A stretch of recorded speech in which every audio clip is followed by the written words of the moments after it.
Hi, my name is Dr. David Larsen, and welcome to History of Jazz at Spokane Falls Community College. Today we're going to be talking about traditional jazz, or trad jazz. In the big umbrella of jazz, trad jazz is the first genre that we can truly label with the word jazz.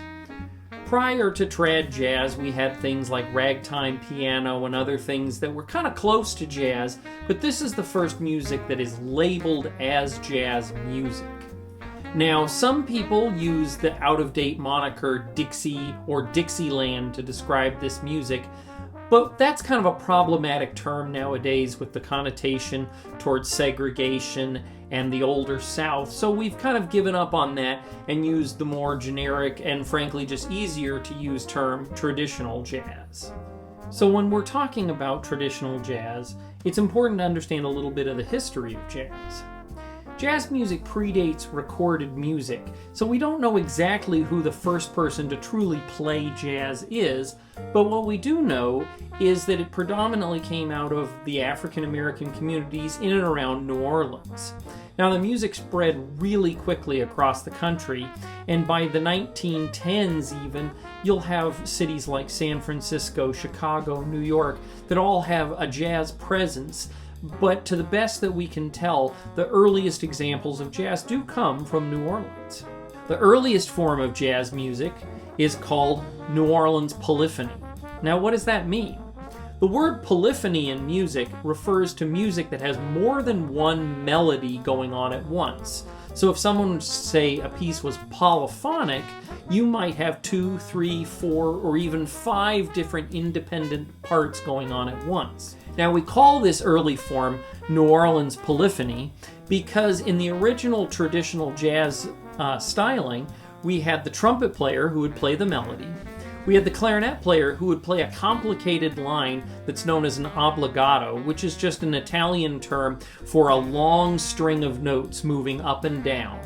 You have the tailgating part played by the trombone, and the tailgating part is named after the fact that in a parade, if the band was on a float, oftentimes the trombone would sit in the back and play off the end of the tailgate so that he didn't hit the other players with his slide.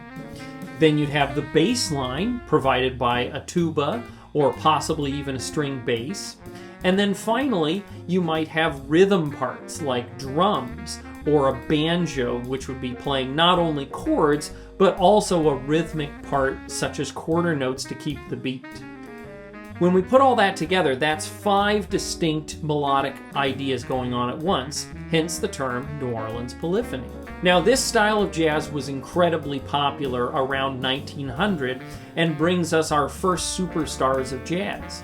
We have the great Buddy Bolden, who was never recorded, but is widely recognized as one of the greatest early jazz musicians of all times. We have people like Joe King Oliver, who brought up other musicians like Louis Armstrong in New Orleans. We have Freddie Keppert, we have Kid Ory, and many, many others who all come from the New Orleans traditions.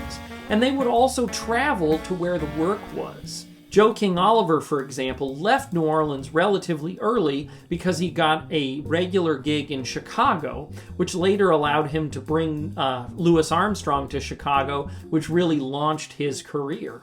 Musicians like Jelly Roll Morton end up in the Midwest around Chicago, and that's where they end up doing their first recording sessions. Jelly Roll Morton is the first jazz musician credited with notating jazz fully. In the early days of jazz, it was assumed that jazz could not be notated because many classical composers and musicians thought it inferior to symphony orchestras or opera, but that was simply untrue. I hope you enjoyed today what we've learned about traditional jazz. If you have any questions, please feel free to reach out to me. This is part of the course I teach at Spokane Falls Community College. And if you have any comments or questions, please leave them down below. If you're enjoying the music or the videos, please think about liking and subscribing, and have a wonderful day.